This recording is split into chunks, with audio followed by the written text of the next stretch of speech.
Icy Originals here, back with more unusual stories. And what stories are more unusual than the magnificent works of Dr. Seuss? All the way from the Lorax, which makes me feel bad every time I see a tree, all the way to the Grinch with its amazing theme song that somehow always makes me tell my worst enemies that I wouldn't touch them with a 474-inch pole. Yes, and look that up, trust me, it does add up to 39.5 feet, so anyways, I'm getting carried away. I have a test for all the viewers out there. I want to see if they can picture what Dr. Seuss looks in their head right now. Exactly, me neither, and that's why I'm making this video. We all love Dr. Seuss. So before we start, click that like and subscribe. Hey, the Grinch subscribes, did you know that? See for yourself. You're a mean one if you don't subscribe. Icy Originals is the best. He puts hours and hours and hours into his videos. Are you all impressed? Like and comment. 500 subscribers and you might get a PlayStation 5.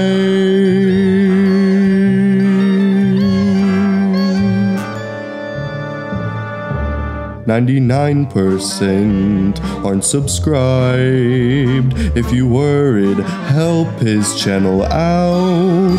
I know this song is a little bit corny, but he puts a lot of work, so don't ignore me. Subscribe. If you don't, I think I might cry. And you don't want the Grinch to cry. See, you guys heard it here first, folks. Subscribe, it really helps the channel out. Anyway, let's get into it. This is 10 facts you didn't know about Dr. Seuss. Number 1. Dr. Seuss's real name was Theodore Seuss Geisel. No, God! No, God, please, no! No! No! No! A grandson of German immigrants, Theodore, without an E, was born in Springfield, Massachusetts on March 2nd, 1904. Seuss was his mother's maiden name, while the actual German pronunciation of Seuss rhymed with voice. Soy sauce. Soy sauce. Seuss. The American pronunciation rhyming with juice stuck. That's crazy. Imagine reading The Cat in the Hat, written and illustrated by Dr. Seuss. Number 2. Teddy Roosevelt left Dr. Seuss with a permanent case of stage fright. Affirming the loyalties of his German-American family during World War I, 14-year-old Dr. Geisel was one of Springfield's top sellers of war bonds.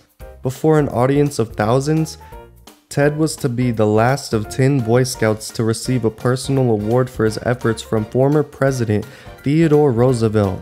The president, however, was only given 9 medals, and when he reached Geisel, Roosevelt said, "What's this title boy doing here?" Honor quickly turned to humiliation as the flustered scoutmaster whisked Ted off the stage. The event so scarred Dr. Seuss that he dreaded public appearances for the rest of his life. Imagine being double-stuffed turkey flame roasted on stage live by Ted Roosevelt himself.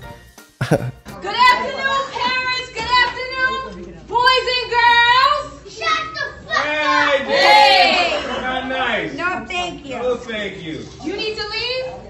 No, bitch. Okay. Oh, he's out. Yeah, he's out. Number 3. Bootleg Gin was responsible for the Dr. Seuss pseudonym. It certainly wasn't a scene out of Animal House, but on the night before Easter in 1925, the local police chief caught Dartmouth College senior Ted Geisel partying with his friends in a pint of bootleg gin. The dean ousted Geisel as editor-in-chief of the Dartmouth Humor magazine, but in what he called a corny subterfuge, Ted continued to ink cartoons under several pen names, including Seuss and T. Seuss. Geisel added the doctor title a few years later. Number 4. Dr. Seuss was a madman. Dr. Seuss achieved early success writing and illustrating humorous advertisement for Flit, a bug spray manufactured by Standard Oil. Quick, Henry the Flit became one of the most memorable catchphrases of its time. He also created advertising campaigns for various clients including Ford Motor Company, NBC, and Narragansett Brewing Company. Even in his commercial work, Dr. Seuss employed a madcap menagerie of beasts such as the Motoraspis and Carbonacus, who appeared in Ezelube motor oil ads. Wow. That's a lot to take in, but basically what I'm trying to say is, Nationwide is on your side. That's what he did back then. That's not exactly what he did back then, but that's how famous his catchphrases were back then. That's just crazy. Number 5. A chance sidewalk encounter led to Dr. Seuss's first children's book. After a 27th publisher rejected his first manuscript, Dr. Seuss walked along the sidewalks of New York, planning to burn the book in his apartment. On Madison Avenue, however, he bumped into Dartmouth friend Mike McClinton, who that very morning has started a job as an editor in Vanguard Press children's section.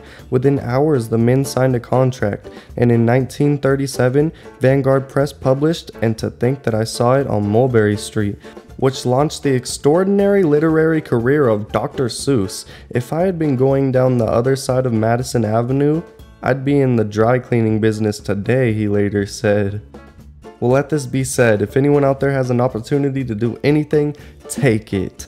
Number 6. Dr. Seuss drew political cartoons for a left-leaning newspaper.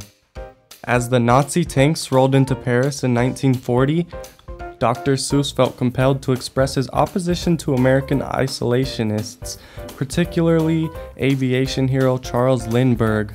I found that I could no longer keep my mind on drawing pictures of Horton the elephant. I found myself drawing pictures of Lindbergh the ostrich, he said, between 1940 and 1942. Geisel drew over 400 editorial cartoons skewering isolationists at home and the Axis abroad for the liberal newspaper PM. These include stereotypical and inflammatory depictions of Japanese leaders and xenophobic cartoons portraying Japanese Americans as disloyal. You wouldn't think Dr. Seuss would be one for politics, but hey. Number 7. During World War II, Dr. Seuss wielded his pen for the US Army. In 1943, Captain Theodore Geisel reported for duty with director Frank Capra's Signal Corps and got to working producing animated training films, booklets, and documentaries. He worked alongside famed Warner Bros. Animation directors Chuck Jones and Friz Freleng in creating cartoons featuring Private Snafu and Bumbling GI, with the looks of Elmer Fudd and the voice of Bugs Bunny, whose missteps were a warning to enlisted men. After General Douglas MacArthur suppressed his training film, Our Job in Japan, Dr. Seuss and his wife Helen used it as the basis for their screenplay for the 1947 documentary Designed for Death, which earned an Academy Award.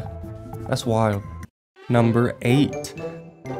This music doesn't really go good with what I'm about to say, but Dr. Seuss's first wife committed suicide. Helen Geisel struggled for more than a decade with partial paralysis from Guillain-Barré syndrome. Depressed by her worsening symptoms and possibly by suspicions of her husband's affair with a close friend who would become his second wife, Helen took her own life in October 1967 at the age of 68. I am too old and enmeshed in everything you do and are, that I cannot conceive of life without you, read her suicide note. My going will leave quite a rumor, but you can say I was overworked and overwrought. Your reputation with your friends and fans will not be harmed. I love you. Number 9.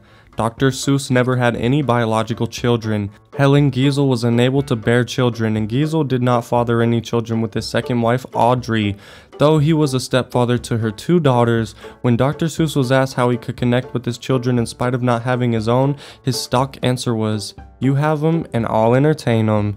Number 10. 6 Dr. Seuss books were ceased being published due to insensitive imagery.